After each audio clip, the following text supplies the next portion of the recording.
Good afternoon, ladies and gentlemen. I was actually quite looking forward to having Andrew McLeod here this afternoon. A bit of a spar with Andrew would have made my afternoon.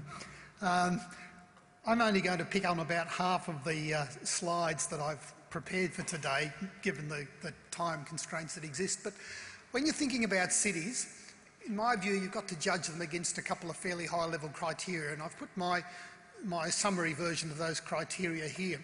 We want our cities to be economically competitive, and that doesn't mean big, it means productive. We want our cities to be environmentally sustainable. We want them to be socially sustainable, that is inclusive.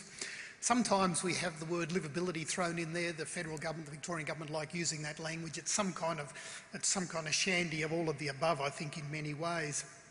And cities are really about balancing across these different areas. They're about two things. They're about trade-offs between external benefits and costs, and they're about social equity.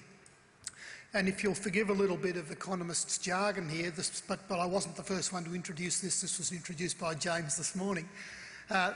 Cities are about agglomeration economies, both in production, which we've heard about already, and in consumption. But they're also about external costs, and I'm just going to pick on a couple of those today to highlight the problem that as you get bigger, yes, you do get these agglomeration benefits, but they don't come free. And the noted US urban scholar Robert Severo has suggested that 5 to 10 million is that kind of critical range where you risk the costs exceeding the benefits. So size does matter.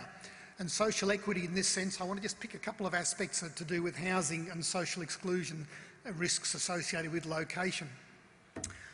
If you look at the literature on agglomeration economies, it basically says something like this, that 1 + 1 equals about 2.03 to 2.08 in terms of the size of our cities, okay? So you can get some good stuff out there. Getting bigger will generate some external benefits for you.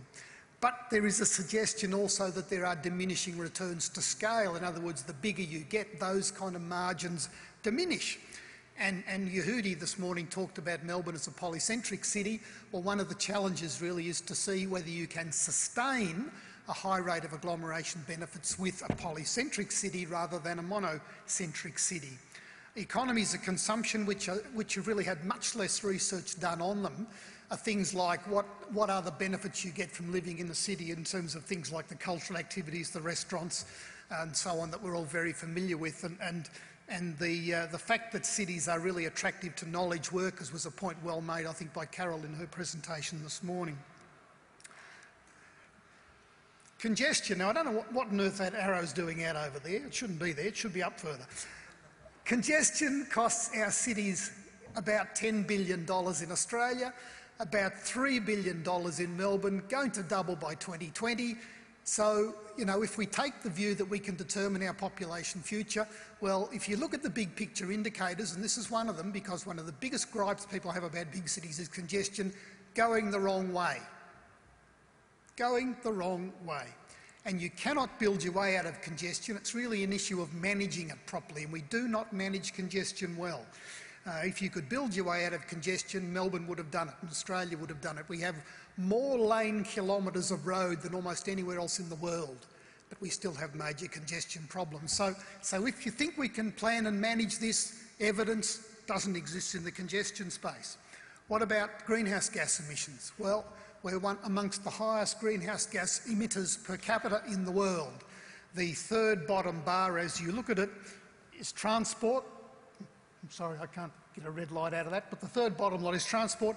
In 2008, 29% above 1990, projected by 2020 to be over 50% above 1990 at a time we should be going down. So, you know, second big picture indicator, can we manage growth? Well, we're not doing it here. So, you know, these are some serious challenges, and if you're looking for evidence, you'd have to say there are some doubts there. Just a quick pen comparison of Melbourne and London. Tonnes of greenhouse gas emissions per capita from land transport, which is a significant source of emissions in our cities. Melbourne, nearly 3 times London. Brisbane is actually 3 times London. So can we manage it? Well, I'd like to think we could. But in fact, our greenhouse policy at the moment seems to be more about adaptation than mitigation. This is the sort of future we're looking forward to. I'll jump over my solution for how we're going to solve our transport problems, but I just want to make the point that the solutions to our congestion problems in the city are almost identical in transport to the solutions to our greenhouse gas problems, which are very similar to the solutions to our problem confronting peak oil and energy security issues. There's a huge element of commonality, of integration here, and this has been a point made by many speakers already. The issues of city size are not only related to absolute size, they're also related to speed of growth. And this is a chart I put together from the National Housing Supply Council. The red's underlying demand, the blue is supply growth in housing units. This is for Victoria. And you can see in the last couple of years when our population growth jumped, we've gone into a situation of excess demand for housing. And any of you who've tried to buy, if you're in the first home buyer market or if you've got kids who are in that market, you will understand that problem. Excuse me, nationally there's a shortfall of about 180,000 dwellings at the moment in the housing space, and at the lower end, at the sort of affordable end, it's more like 500,000. So are we managing this stuff well? Answer, no, we aren't. So there's some serious issues about our capacity. The fringe of our cities is really, I think, the space where a lot of these problems concentrate. And on the left-hand side is a chart for Melbourne done by Jago Dodson.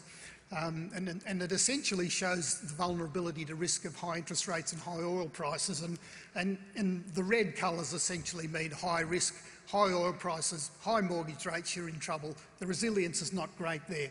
The chart on the right shows jobs per 1,000 in the labour force. The darker, redder colours in the outskirts, low numbers. So what you find is people move to the outer suburbs seeking affordable housing. That leads to higher travel times, and I'll give you some numbers for that shortly, and really long-term risks from peak oil issues from a long-term point of view. One of the problems of the period from 1970 to 2000 is that we wound down dramatically our investment in transport infrastructure in Australia. The outer suburbs are wearing that today. One of the reasons that there are problems of lack of supply in the housing front in the outer suburbs has been really a point well made by Peter Brain, is that we have really not provided adequate transport opportunities, public transport, or adequate services. We haven't connected those areas well enough to the jobs, or had an industry policy that gets jobs out into those growth areas. Livability's been a big focus of the discussion, and I just want to show you two of the three major rankings of the livability of the most livable cities around the world. This is the one from The Economist. You'll see that Melbourne ranks number 2 there. I want you to run down that list through the middle column where I talk about populating. I left the no out of that one. And note that the biggest city there has 4 million people. Then I want to show you the Mercer rankings. And there's a couple of Australian cities in the previous one. There's one which is Sydney in this one. Look at the size of the populations here. None of them anywhere near 5 million. Question then, on the basis of those two livability scales, and people take notice of these, and we in Melbourne use it to trumpet our international competitive advantage, no city over 5 million population in the top 10 in either one. So can we confidently plan and manage growth? Well, some serious big picture issues in terms of those high-level indicators I gave you. What will it do to our livability? Some serious questions there for us to consider. I think there's a lot of commonality among views about where we should be going in the future in terms of our urban structure, and I was pretty heavily involved in the ADC Cities Summit recently, the report of which came out on Friday. If you're interested in this, you can get it on the ADC website, which is adcforum.org. It puts down a very detailed and integrated approach to our cities for the future, and just in a snapshot, I mean, we're all talking about increasing urban density. One of the really interesting aspects of that summit to me was when we came to talk about that, we didn't actually have a common language of what density meant. And if you don't have a common language of what density means, you cannot have a conversation about a way forward.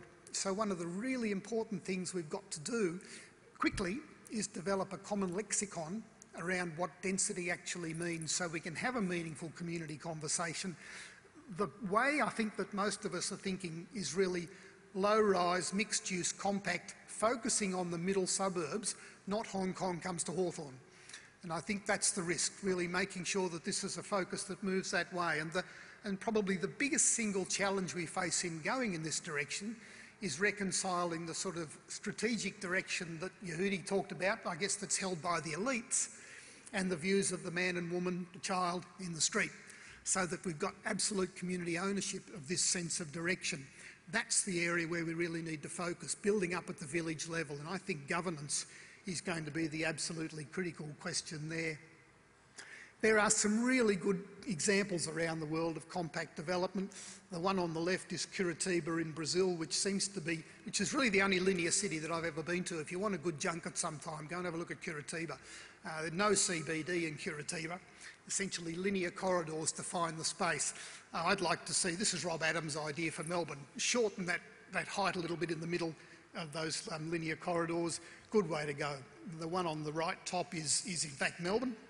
The one below that is Bo 01 in Malmo, Sweden. Really high quality sort of thing we should be thinking about. I was going to talk about this, but I won't, but that's my view. Don't set up a metropolitan planning authority. Nationally, we're debating now whether we're going to be talking about 27 to 40 million people by 2050.